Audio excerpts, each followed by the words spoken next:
সর্বশেষ যে লোকটা জান্নাতে যাবে তাকে আল্লাহ তাআলা জাহান্নামের আগুনে পোড়াতে পোড়াতে ছাই বানিয়ে ফেলবে।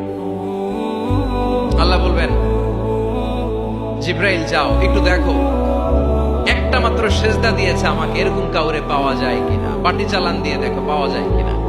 খুঁজে খুঁজে কাউরে পাবে না। আল্লাহ বললেন আবার দেখো, খুঁজে খুঁজে একজনকে পাবে, সামান্য ইমানের ছিটে ফোঁটা তার অন্তরে ছিল। আল্লাহ বলবেন, যেহেতু ছিটে ফোঁটা আছে, অনেক মাইর খাইছে, ওকে বের করে জাহান্নাম থেকে বের করে একটা নির্ধারিত দূরত্বে রেখে দাও। রেখে দেয়া হবে, কিন্তু জাহান্নামের আগুনের লেলিহান শিখাতে তার গা ঝলসে যাবে।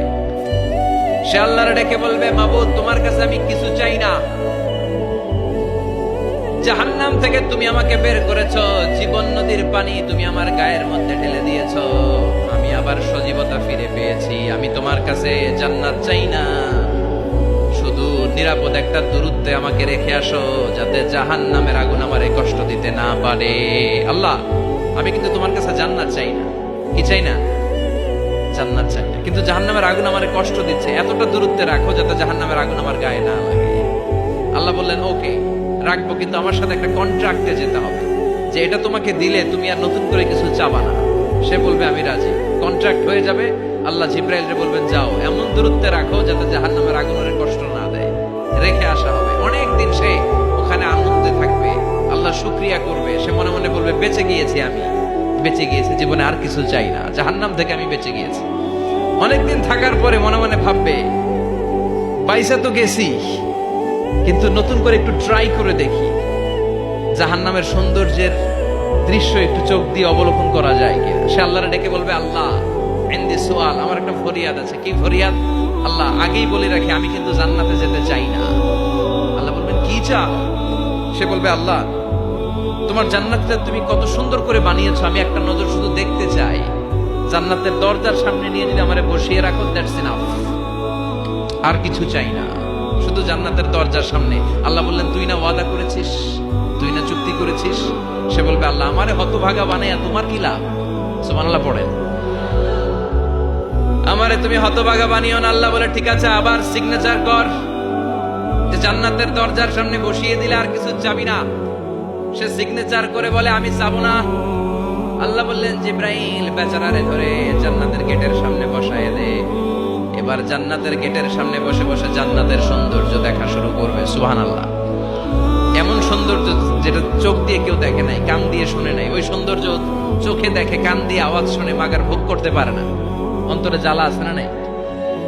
এয়ার কন্ডিশনের রুমে ঢুকতে না পারলেও, এয়ার কন্ডিশনের রুমের দরজার বাইরে দাঁড়ালো, এয়ার কন্ডিশনের রুমের একটা ঠান্ডা বাতাস গায়ে লাগে না?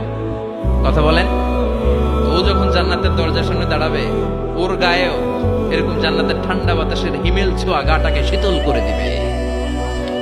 ওই শীতল হয়ে যাওয়ার পরে আর তো সহ্য হবে না, আবার আল্লাহরে ডাকবে, মনে মনে ভাববে, আর একটু ট্রাই করি না, দোষ কি, আস্তে আস্তে অনেক দূর তো আগাইছি।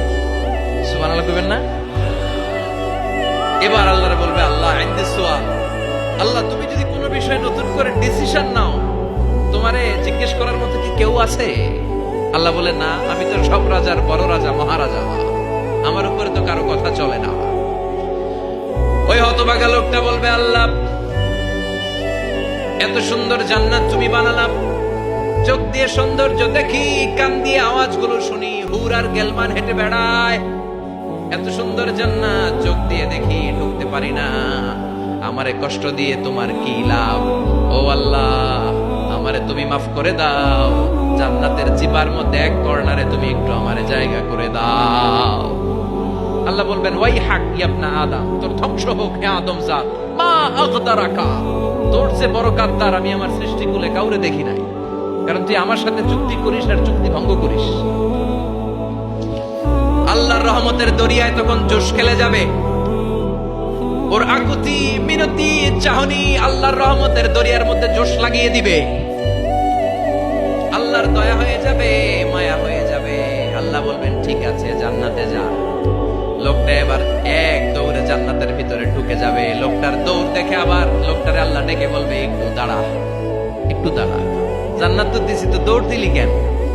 সুবহানাল্লাহ কইবেন না? লোকটি বলবে, আল্লাহ প্ল্যান তো আমি কম করি নাই, এত চেষ্টার ফলে আমি আসতে পারছি, আবার যদি তুমি বাইর করে দাও, এই জন্য এক দৌড়ে এমন সিপার মধ্যে লুকামো যাতে তুমি আমার না দেখো। আবার আল্লাহর রহমতের দরিয়ায় জোশ খেলে যাবে, আল্লাহ কাছে ডাকবে, কাছে আয়, ও গোলাম তোর কি মনে চায় আমারে বল, আজকে তুই চাইতে থাক, আমি দিতে দিতে তোর মনের সব আশা পূরণ করে দেব। লোকটা খুশি হয়ে বলবে, আল্লাহ আমারে এটা দাও, বাড়ি দাও, গাড়ি দাও, নারী দাও, এটা দাও, ওটা দাও, একের পর এক চাইতে থাকবে, আল্লাহ সব তারে দিতে থাকবে। চাইতে চাইতে লোকটার সব চাওয়া যখন শেষ, সে বলবে, আল্লাহ আর আমার চাওয়ার কিছু নাই। আল্লাহ বলেন, নো, এত তাড়াতাড়ি যে তুমি খেলা শেষ করতে পারবা না মানু, আমার সাথে তোমার এই খেলা আরো লম্বা সময় চলতে হবে, তোমার অনেক কিছু চাইতে হবে। তুই আজকে চাইতে চাইতে তোর সব চাও আমার কাছে বলবি, আর আমি দিতে দিতে তোর জীবন ধন্য করে দেব। সে আবার চাইতে শুরু করবে, আল্লাহ এটা দাও, ওটা দাও, ওটা দাও, আল্লাহ দিতে দিতে সব দিবে। এরপরে বলবে, আল্লাহ মাফও চাই, দোয়াও চাই, আর চাওয়ার কিছু নাই। আল্লাহ বলবেন, তাই ঠিক আছে, তোরে আমি জান্নাতে ঢুকাই দিলাম, তবে মনে রাখিস তোর জান্নাতটা হবে সবচেয়ে ছোট জান্নাত, আর তোর জান্নাতটা হবে এই পৃথিবীর 10 গুণ। চিল্লা এখন সুবহানাল্লাহ।